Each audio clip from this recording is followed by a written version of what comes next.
కార్తీక పురాణము 4వ అధ్యాయము. కార్తీక దీపదాన మహత్యము. అది విని జనక మహారాజు ఆనందించి వశిష్ఠ మహర్షిని చూచి కార్తీక మాసం నందు చేయదగిన దానమేదో చెప్పమని కోరారు. వశిష్ఠుడు ఇలా చెప్పెను. రాజా, కార్తీక మాసం నందు రాత్రివేళ శివాలయంలో దీపారాధన చేయటం వలన అనంత ఫలము కలుగును. శివాలయంలో గోపుర ద్వారమునందున శిఖరమునందున లింగము వద్ద దీపారాధన చేసిన ఎడల పాపములన్నీ నశించును. నేతితో గాని నువ్వుల నూనెతో గాని ఆముదంతో గాని భక్తితో దీప సమర్పణ చెయ్యువాడు ధర్మాత్ముడగును, పుణ్యాత్ముడగును. శత్రుజిత్తుని కథ. పూర్వము పాంచాల దేశమునందు ఒక రాజు ఉండెను. అతడు కుబేరునితో సమానమైన వాడు. సంతానము కలగలేక గోదావరి తీరమున తపస్సు చేయసాగాడు. ఒకనాడు ఆ ప్రాంతముకు పైపల మహాముని వచ్చెను.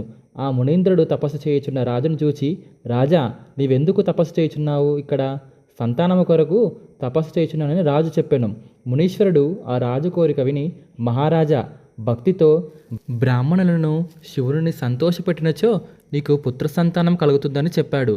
అట్లా పైపలముని చెప్పిన మాటలు విని రాజు బ్రహ్మానందం పొంది మునీంద్ర పాదాలకు నమస్కారము చేసి ఇంటికి పోయి స్నానమాచరించి భక్తిగా శివునికి పూజ చేసెను, దీపాదానము చేసెను. పిమ్మట స్వల్పకాలంలోనే గర్భావతి అయ్యి సూర్యుని వలె ప్రకాశించున్న పుత్రుణ్ణి కనెను. తనకు పుత్ర సంతానం కలిగినందుకు రాజు మికిల్ని ఆనందించి, కార్తీక మాస మహత్యము సత్యమైనది, అది ధర్మార్థ కామ మోక్షములను పురుషార్థమునిచునని ఆ మాసమునందు సమస్త భూతముకు సుఖము కలుగునని చెప్పెను. పిమ్మట ఆ రాజు తన పుత్రునకు శత్రుజిత్ అని పేరు పెట్టెను. బ్రాహ్మణులకు గోభూ దానములు చేసి తృప్తి కలిగించెను. శత్రుజిత్ పెరిగి పెద్దవాడయ్యను, యవ్వనవంతుడయ్యను, మహావీరుడయ్యను. దానితో పాటు వేశ్యాలోలుడయ్యను.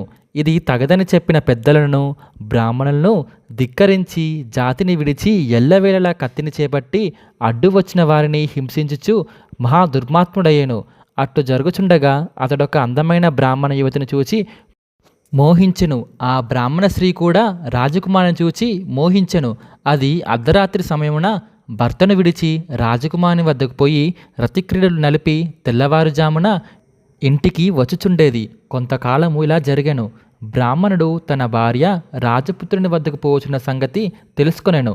అతడు దుష్ప్రవర్తన వల్ల తన భార్యను రాజకుమారుని చంపదలిచి కత్తిబట్టి వారి చంపటకు వేచి ఉండేవాడు. ఇంతలో కార్తీక పూర్ణమి సోమవారం వచ్చెను. ఆనాడు రాజకుమారుడు బ్రాహ్మణుని భార్యను ఎచ్చటను వీలుకాక శిథిలమైన ఒక శివాలయంలో కలుసుకొనిరి. వారు కలుసుకున్న ప్రాంతము చీకటితో ఉండటం వలన వారు రతిక్రీడలు నలుపుటకు వీలు కాకపోవడంతో అప్పుడు ఆ బ్రాహ్మణ స్త్రీ తన చీర అంచు చింపి వత్తి చేసెను.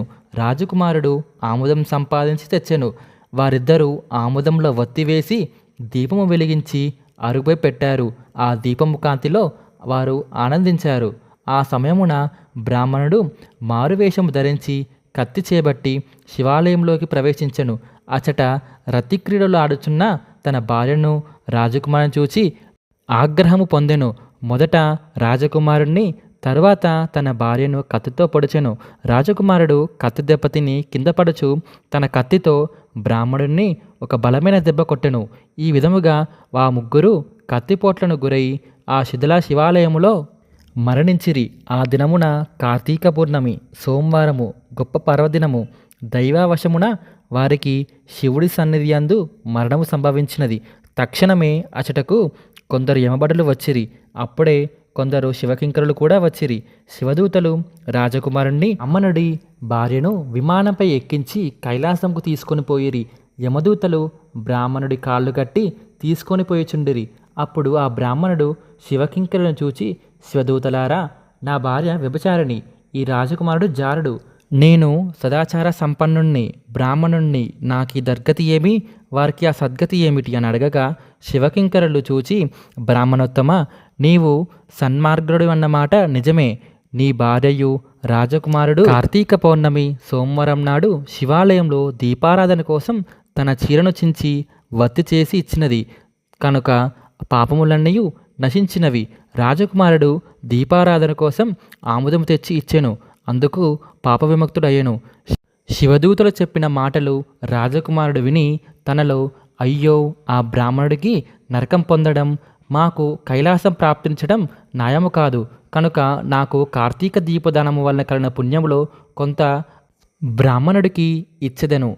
ఏక సమయమునందు మరణించిన మా ముగ్గురికి సమానగతియే కలుగుగాక అని తలచి తన పుణ్యములో కొంత ఆ బ్రాహ్మణుడికి ఇచ్చెను. ఆ పుణ్యము వలన బ్రాహ్మణుడు కూడా దివ్య విమానము ఎక్కి శివుని సన్నిధి ఉండెను. కార్తీక మాసములో ప్రతిదినము శివాలయంలో కానీ విష్ణు ఆలయంలో కానీ దీపాదన చేయువారు జ్ఞానులగుదురు. కనుక నీవు కూడా కార్తీకమునందు దీపదానము చేయుము అని చెప్పెను. ఓం నమ శివాయ.